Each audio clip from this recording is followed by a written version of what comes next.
बात हो रही थी क्रिकेट के हवाले से, जहां पर हमने देखा कि इंडियन मैनेजमेंट जो बुखलाहट का शिकार और कप्तान को ही आखिरी टेस्ट मैच में बाहर करने की खबरें जो सरगर्म है।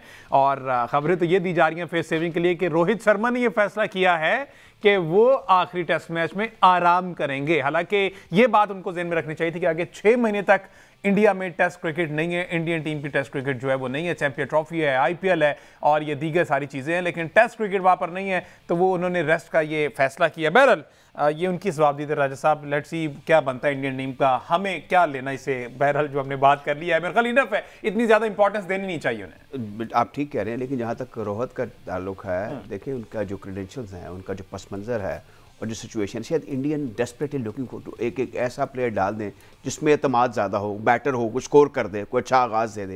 लेकिन ऐसा नहीं है, ऐसा होगा नहीं, क्योंकि उस पर भी प्रेशर होगा जिसको आप आखिरी टेस्ट में इनकी जगह डालने के। He has to carry the big shoes of Rohit Sharma. और ये जो इस वक्त सारा वहाँ पर माहौल बना हुआ है और जो सूरत हाल है, उससे एक तो देखें, जो टीम लास्ट टेस्ट मैच से हारी हो और बुरी तरीके से हारी हो, उसके लिए अगले टेस्ट मैच में इम्कानात कम होते हैं, फिर वो सीरीज को ट्रेल कर रहे हैं, इसके तो इक्वलाइजर है। और फिर ऑलरेडी उनके स्टेक में जो चीज़ें थी जिसके वो बड़ा सरगर्म थे कि हमने will play the final of the जकम को होना है लॉर्ड्स में, और हम वहाँ पर जाएंगे और वहाँ पर जीत कर आएंगे, वो भी ख्वाब जो है उनका चकनाचूर हो गया। तो इस सारी सूरत हाल में मैं कहूँगा कि it's a very bad omen as far as Indian cricket is concern. मैंने उनकी इस मॉडर्न डे क्रिकेट में उनकी टीम को इतना डिसअरे में नहीं देखा, इतनी मुश्किल सूरत हाल में नहीं देखा। और यहाँ पर देखें, हेड कोच के बारे में बातें आने कि उनके साथ कोई एक्सचेंज ऑफ प्लेजेंट्रीज हुए हैं, एक्सचेंज ऑफ हॉट वर्ड्स हुए हैं, ये भी अजीब बात है। इस कल्चर में, क्रिकेट के कल्चर में, मॉडर्न डे क्रिकेट में ऐसा नहीं होता। ये सब कॉन्टिनेंट लाइक सिचुएशन है और मैं इसमें समझता हूँ कि इंडियन में सोब्राइटी प्रिवेल करनी चाहिए थी। जब आप हारते हैं ना, असल आप नर्व्स का टेस्ट आपका तब होता है। और इस सारी सूरत हाल में मेरे ख्याल में चाहिए था कि हेड कोच हैं वो भी अपने आप को थोड़ा कूल रखते, और वो तो एक यूनिफाइंग फोर्स होते हैं बीच में। ऐसी सूरत हाल में देखें, जब आप इतने लंबे टूर के लिए जाते हैं ना, तो शायद आपको मैं ये बता दूं कि ये बड़ी हॉरिबल लाइफ होती है प्लेयर्स की। कोई घर से फोन आ रहे होते हैं, एक होटल की हॉरिबल जिंदगी होती है, फिर उसके बाद आपसी झगड़े भी शुरू हो जाते हैं। इन सारी चीजों से गुजरना प्लेयर ऐसे हैं जिन्होंने गौतम गंभीर से मुलाकात की और उन्होंने उनको इस बात का एतमाद दिलाया है कि अगर आप रोहित शर्मा को रेस्ट करवाते हैं तो मैं टीम की कप्तानी करने के लिए बिल्कुल तैयार हूं। उनका नाम जो है वो अभी तक सीगा राज में रखा गया है, लेकिन उनको मिस्टर फिक्सेड का खिताब दिया जा रहा है। अब ये देखना जरूरी है कि वो मिस्टर फिक्सेड कौन है जो इस सीरीज के बाद सामने आएंगे। इसके फौरन बाद इंडिया को जो है व्हाइट बॉल के सीरीज खेलने के लिए इंग्लैंड जाना है, तो वहां देखने को मिलेगा कि रोहित शर्मा का ओडीआई में मुस्तकबिल क्या है। फिक्सेड में मेरे ख्याल विराट कोहली आएंगे। खैर छोड़ें, सलमान भट्ट साहब थोड़ी सी बात कर ली जाए कायद-ए-आज़म ट्रॉफी के फाइनल की। पेशावर वर्सेस सियालकोट, अभी आप वहां पर मौजूद हैं, क्या सूरत हाल है और कौन सी टीम फिलहाल तगड़ी दिखाई दे रही है? देखिए, आज की जो गेम हुई है उसमें तो पेशावर ने 258 रन बनाए हैं और पिच में खासा मॉइस्चर था, पिच ग्रीन है और पिच काफी स्लो था, जाहिर है मॉइस्चर की वजह से ना उस पर शॉट्स भी नहीं लग रहे थे, तो बैटर्स ने काफी मुजाहरा किया है वहां पर पेशेंस का, लेकिन खासे खुश लग रहे हैं अपने इस टोटल के साथ। अभी 2 ही ओवर इन्होंने करवाए हैं और 7 रन सियालकोट के हैं, तो देखना है कि कल का दिन बड़ा इंटरेस्टिंग हो सकता है, क्योंकि जब धूप लगेगी तो ये ग्रीन पिच जो है जाहिर है थोड़ी सी उसकी हार्डनेस में फर्क पड़ेगा।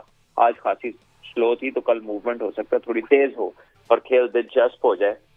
तो देखते हैं अब कल कैसे जाता है। आज तो 258 रन किए हैं उन्होंने पेशावर ने। अच्छा भट्ट साहब, अब कायद-ए-आज़म ट्रॉफी जो है वो ऑलमोस्ट वाइंड अप होने वाली है, फाइनल की तरफ हम आ गए हैं, तो इस सीजन के कोई अगर आप हमें बता सकें 2-4 प्रोमिनेंट प्लेयर्स जिनको आप देख रहे हैं कि वो ब्रेक थ्रू करेंगे फ्यूचर में?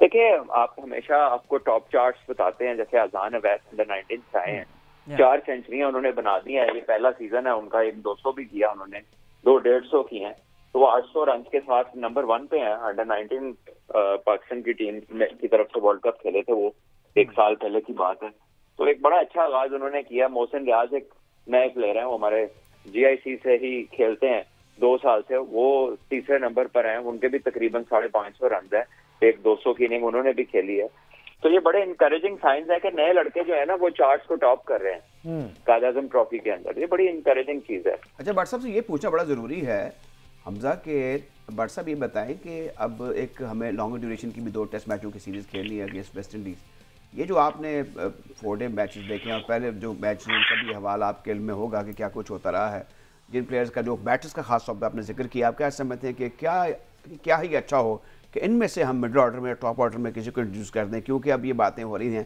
देखिए हमारे पास वसाइल कम है, साइम अयूब को टेस्ट क्रिकेट में बार बार मौका देना भी ठीक नहीं है, अगर वो प्रूविंग फेलियर उनको रीइंफोर्स नहीं करना होगा। तो आपके ख्याल में इस वक्त बैकअप या जो हमारा पूल है उसमें वो कौन से दस्तियाब बैटर्स हैं जो कि सर्व कर सकते हैं एट टेस्ट? के तो अभी बहुत ही अर्ली डेज है उनके, लेकिन उनके रन हैं। तो मेरा है कि अगर आपने एक दो लड़कों को चांस देना है तो जो लड़के अच्छी फॉर्म में हैं, जो रन करते चले आ रहे हैं, जाहिर है ये एक जगह पर मैच नहीं होता। कायद-ए-आज़म ट्रॉफी जगह जगह घूम के तकरीबन इन्होंने 3-4 डिफरेंट सेंटर्स पे जाके रन किए हैं, तो इन्हें मौका देना चाहिए, ये डिजर्व करते हैं। और इससे आपको भी पता चलेगा कि जब इनको एकदम आप किसी बड़ी प्लेटफॉर्म पे इनको लेकर आते हैं और लेकिन इनके साथ इनकी फॉर्म का कॉन्फिडेंस होगा, तो शायद ये वहां पर बेहतर महसूस करें, इजीली उसको ये एब्जॉर्ब कर सकें उस प्रेशर को। और ये अब मौका अच्छा है, 3 डे का मैच है, वेस्ट इंडीज की टीम आ रही है टूर करने, तो मेरा ख्याल है कि आपको कुछ नए लड़कों को मौके देने चाहिए। जो अब देखें ना, ये बात साहब ने बड़ा अच्छा पॉइंट आउट किया कि 3 डे मैच भी है, 4 डे रादर पिंडी में, ये चीजें खत्म हो गई थी। अभी अच्छा किया बोर्ड ने, एक साइड मैच भी रख लिया, तो उसमें they should be given a chance. अच्छा, अभी भट्ट साहब ने बात की कि मौका अच्छा है, तो मौके से मुझे याद है एक हमारे बॉलर हुआ करते थे शादाब खान। जी हाँ, स्टार्ट में क्या अच्छे बॉलर थे और आहिस्ता आहिस्ता जैसा उनका डिक्लाइन शुरू हुआ, बहरहाल मेहनत कर रहे हैं। तकरीबन 4 साल के बाद हमें सही साहब मेरा ये इस ट्रॉफी में खेल रहे हैं। जी 2019 में उन्हें आखिरी बार काज़म ट्रॉफी खेली थी और 2020 में उन्हें अपना आखिरी जो है 4 रोज़ा मैच खेला था। उसके बाद 4 साल बाद जो है वो 2024 काज़म ट्रॉफी में खेले हैं। इस साल उन्होंने 5 मैचेस खेले हैं जिसमें उन्हें 19 विकेटें हासिल की हैं और 27 की उनकी बॉलिंग एवरेज है। खुशकिस्मती की बात यह है कि उन्हें तकरीबन 150 ओवर्स जो है वो करवाने का मौका मिला है।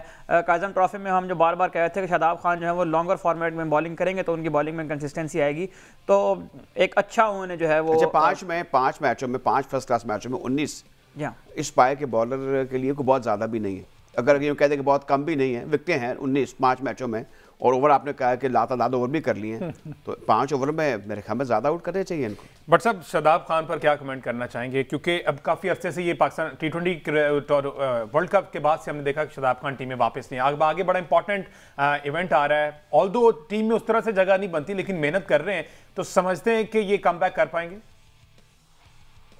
बैक तो परफॉर्मेंस से होगा। अभी चैंपियंस कप में भी वो इतने फिट नहीं थे, वो ज्यादा बॉलिंग नहीं की उन्होंने। कायद-ए-आज़म ट्रॉफी में उन्होंने जरूर बॉलिंग की है, लेकिन जो अभी पिंडी में चैंपियंस कप हुआ वहां पर वो बहुत कम बॉलिंग की, उनको शायद कोई बैक में प्रॉब्लम था।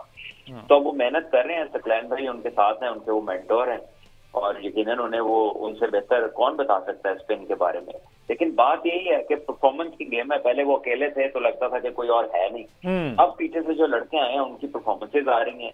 अबरार ने भी वाइट बॉल में अच्छी बॉलिंग की है, उसके साथ ही जो है आगा सलमान भी एक ऑलराउंड स्पिन के ऑप्शन में सामने आए हैं। फिर साथ में सुफियान मुकीम ने बड़ी अच्छी स्पिन बॉलिंग की है, 4 आउट उन्होंने भी डेब्यू पे किए हैं। तो अब कंपेटिटर्स हैं, इसका मतलब है कि अब आपको थोड़ी फॉर्म दिखानी ही पड़ेगी, क्योंकि जाहिर है एज अ बैट्समैन तो आप टीम में नहीं आ सकते, आपके टॉप 6 में तो मेरा नहीं ख्याल कि खाली बैटिंग पे जगह बनेगी।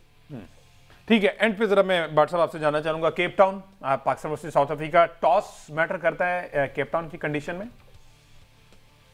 देखिए पिच देख के ये बताई जा सकती है ये बातें कि जो है ना टॉस मैटर करता है या नहीं। टॉस तो हमेशा 5 डे गेम में मैटर करता है, लेकिन अगर आप फैसला सही करें तो, और फिर एग्जीक्यूशन आपकी हो, तो अगर पिच जो है उसमें मूवमेंट हो तो पहले दिन क्योंकि मॉइस्चर पे मूवमेंट होती है तो थोड़ा स्लो होता है। जो बड़ी टीम है वो टॉस जीत से पहले बैटिंग करती है, वो आखिरी दिन की मुश्किल से बचते हैं, 2 घंटे निकाल लेते हैं।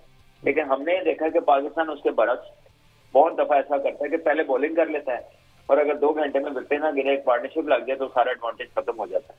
तो देखना होगा कि पिच कैसा है और कप्तान क्या कहते हैं जब वो डिसीजन लेते हैं। जी राजा साहब, देखिए एक तो ये है कि जिस पाए की हमने फास्ट बॉलिंग देखी है, अगर हम जैसे भट्ट साहब जिक्र कर रहे थे, अब्बास को सेटिस्फाइड कर दें तो बकिया जो बॉलिंग के वसाइल थे, under ट्रेमेंडस conducive bowling condition Naseem Shah ने जो परफॉर्मेंस दी है, वो मेरे ख्याल में अगर वो उसी तरीके से एक साथ देने वाला बॉलर अब्बास के साथ होता तो हम ये मैच बहुत पहले जीत सकते थे। तो इसमें देखना होगा, सुना है कि अब there be some Mir is coming, वो टीम का हिस्सा होंगे, तो अब मुझे लग रहा है कि इसमें एक बहुत अच्छा टेस्ट मैच होने के लिए जा रहा है। हमने लर्न कर लिया है, जो एक एक्सपीरियंस हुआ है, जीता हुआ मैच हम नहीं जीत सके, तो इसमें जो एक फास्ट बॉलिंग के शोबे में एक तब्दीली है, कि हम देखें ग्रीन फोर्स होंगे। और फिर इसके अलावा जो इम्पोर्टेंट चीज़ है, अब थोड़ा सा अपने आप को वक्त के साथ, ये जो टेस्ट है ना अब कप्तान का है, कप्तान को मुझे लगता है कि ये आखिरी मौका है, काफ़ी कुछ हो चुका है, उनको सीख जाना चाहिए और आकिब जावेद के साथ सर जोड़ के बैठना चाहिए। कुछ अयारियाँ, कुछ चलाकियाँ, कुछ होशियारियाँ, थोड़ा सा अपने आप को थोड़ा सा विजिलेंट रखना होगा और विकेट के करीब खड़े होकर फील्ड करें, मिड ऑफ पे खड़े हो जाए, ना डीप एक्स्ट्रा कर बाउंड्री के करीब जाएं और सब कुछ वो रिजवान पे छोड़ने के वो शाबा शाबा शाबा करते रहे। नॉट एट ऑल, उनको कप्तान बन के दिखाना होगा। काफ़ी मेच्योरिटी आ गई है, आगे उनके लिए भी 2 टेस्ट मैच वेस्ट इंडीज़ के खिलाफ भी हैं, लेकिन ये प्रोवाइडेड कि वो how he perform during this coveted test match.